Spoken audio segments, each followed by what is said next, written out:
¿Influyó la historia de los hicsos en el relato bíblico sobre los israelitas? ¿Dio la leyenda religiosa un nuevo significado a su expulsión?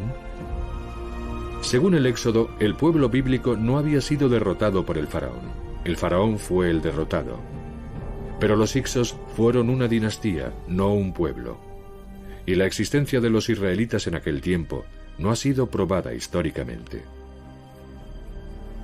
La interpretación de Manetón solo es la primera pieza de este gran rompecabezas histórico. La historia de los hicsos puede haber influido en los recuerdos de los escritores que redactaron el Éxodo. Los hicsos fueron reyes que procedían de Asia Menor, por lo que muy probablemente eran semitas, como los israelitas.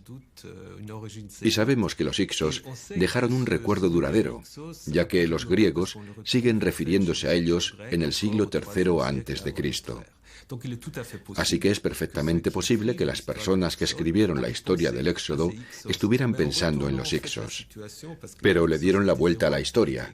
Los hicsos eran reyes que fueron expulsados, mientras que la historia de la Biblia habla de esclavos que fueron liberados.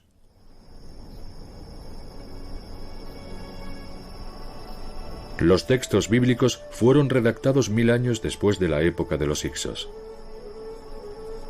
¿Pudo haber otro pueblo esclavizado en Egipto durante aquellos tiempos de acuerdo con lo descrito por los escritores hebreos? Tras la expulsión de los hicsos, comienza una nueva era para los egipcios. Los faraones se apoderan de Asia Menor. Canaán se convierte en una provincia egipcia.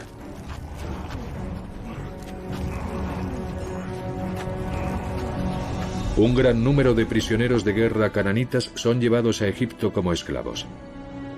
Entre ellos, un grupo al que los egipcios llaman Apiru, a los que describen como ladrones y bandidos. Aparecen en las fuentes egipcias como mercenarios y esclavos. Un papiro de la época de Ramsés afirma que arrastraban los bloques de piedra para la construcción del gran pílono. Algunos investigadores piensan que ellos eran los primeros israelitas y que el nombre Apiru se habría transformado posteriormente en hebreo. Cuando uno empieza a buscar los orígenes de los hebreos, no tarda en toparse con el término egipcio apiru, que se puede relacionar con el término hebreo.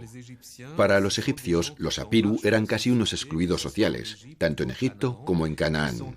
A veces aparecían como siervos del faraón y otras veces combatían contra él. Es perfectamente posible que la palabra hebreo proceda de ese término.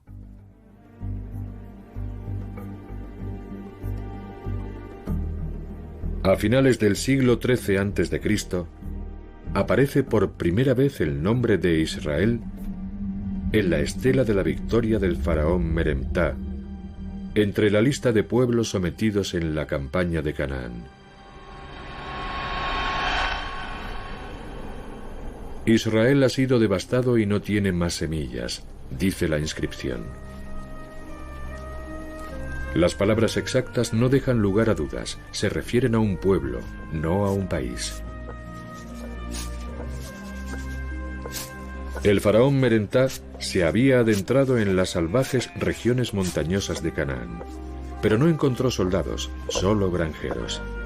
Nómadas que se habían asentado y unido a otras pequeñas comunidades desde el siglo XIII a.C. Sobrevivían cultivando maíz y criando algunos animales. Eran el embrión de una nueva sociedad independiente que acabaría convirtiéndose en los reinos de Israel y Judá. Hoy en día, los estudiosos saben cómo vivían los primeros israelitas.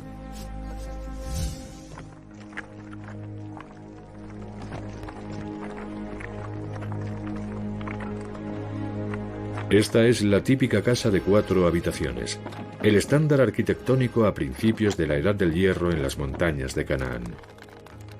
A ambos lados de la vivienda había 2 estancias que hacían las veces de almacenes o establos para animales.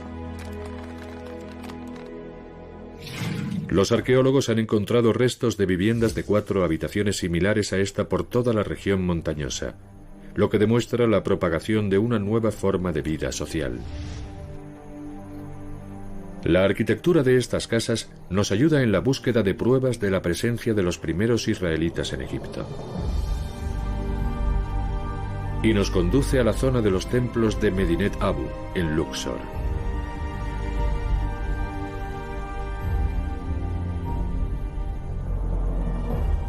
Generaciones de faraones construyeron aquí sus templos funerarios.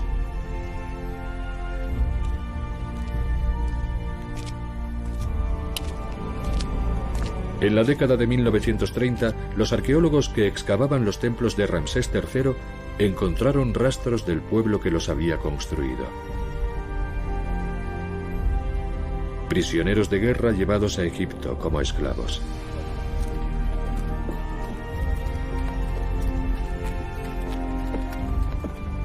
Los restos de sus viviendas yacían cerca de las ruinas del templo. Ni su planta ni el original estilo de construcción eran egipcios.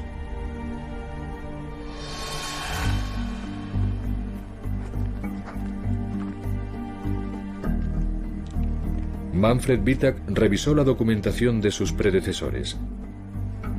En las plantas de las viviendas de los obreros reconoció elementos típicos de la casa cananita de 4 habitaciones.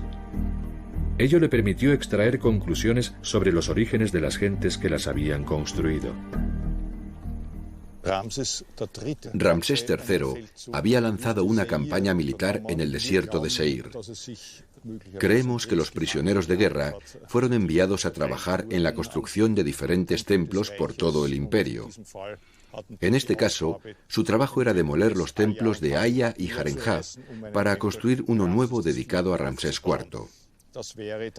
Eso habría ocurrido en el siglo XII a.C., exactamente en el tiempo en el que se construían las casas de 4 habitaciones en Canaán y Palestina. No puede ser una coincidencia que este tipo de casa aparezca en Egipto al mismo tiempo.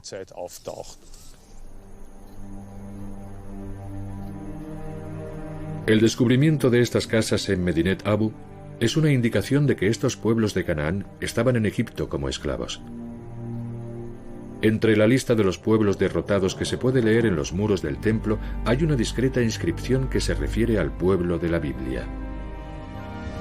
Grabado en piedra aparece el nombre de Yahu, que más adelante se convertiría en Yahvé, el Dios del Antiguo Testamento. Los pueblos que adoraban a Yahvé eran nómadas. Se llamaban a sí mismos los beduinos Sasu de Yahu. En las representaciones de su captura por las tropas del faraón Meremtah en el templo de Karnak encontramos imágenes de los Sasu, el pueblo que posteriormente se uniría a la creciente comunidad de Israel. Hoy podemos decir que el nombre de Yahu designa a este grupo nómada, así como a la región en la que pudieron asentarse, y también al Dios que adoraban.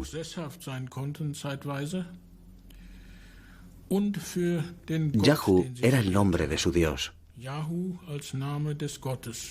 Y de esta forma, Yahu también es el origen del nombre de Dios en la Biblia.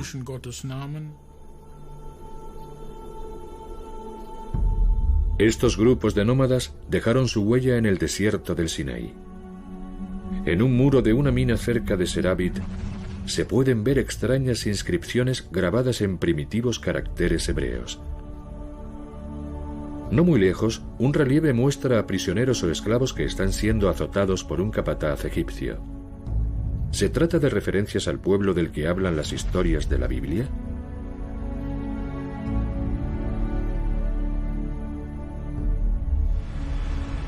En las minas de cobre de Timna, trabajadores extranjeros, como los Sasu, extraían mineral para los talleres del faraón.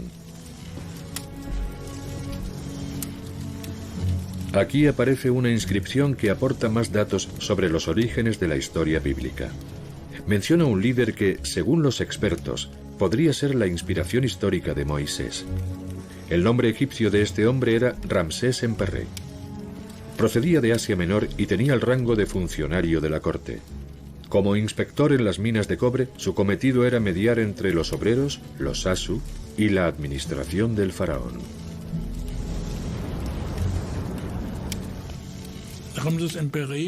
El nombre de Ramsés en Perré nos recuerda un poco al de Moisés. Era un diplomático que sirvió a varios faraones, desde Ramsés II a Ramsés III. Sus servicios pudieron ser utilizados en las relaciones con los pueblos de Palestina.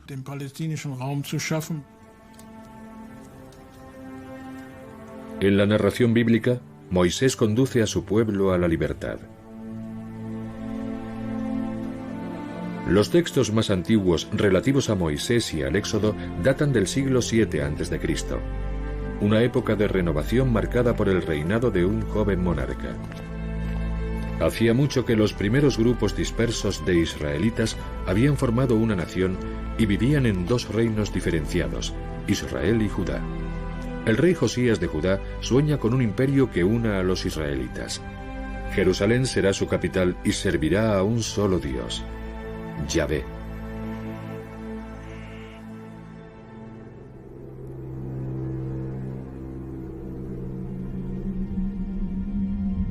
Pero todavía hay muchos dioses en esta tierra. A Yahvé no le falta competencia en los tiempos en que se escribe la Biblia. Sabemos por restos arqueológicos que hasta el reinado de Josías, Yahvé tenía incluso a una mujer a su lado, Asera, la gran diosa de la fertilidad. Existían muchas diosas de la naturaleza, pero el culto de Asera estaba muy extendido. En el templo de Jerusalén su efigie se encontraba a la misma altura que la de Yahvé.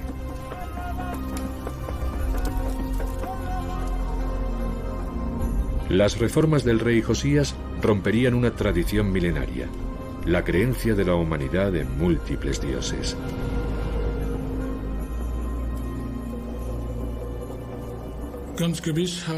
Sin duda, las reformas del rey Josías condujeron a una situación nueva. Una situación en la que el monoteísmo se fue imponiendo lentamente. Y el culto de Asera como diosa consorte, una diosa que se sentaba a la derecha de Yahú, ya no se podía tolerar.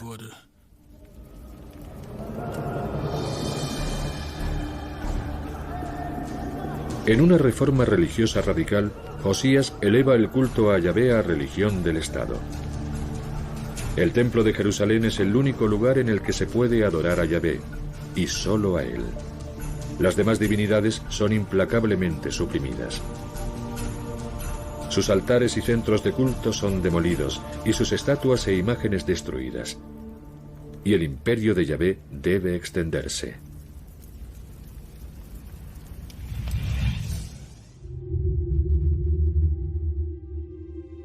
La situación en el siglo VII a.C. parece favorecer la expansión. El imperio asirio parece debilitarse.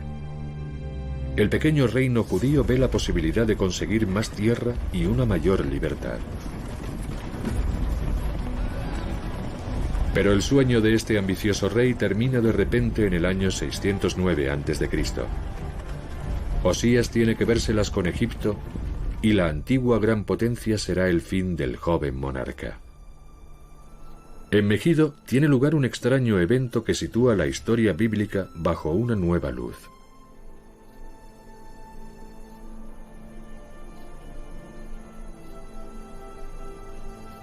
El faraón Necao II marcha hacia el norte con sus tropas. Josías sale con una pequeña delegación a encontrarse con el monarca egipcio.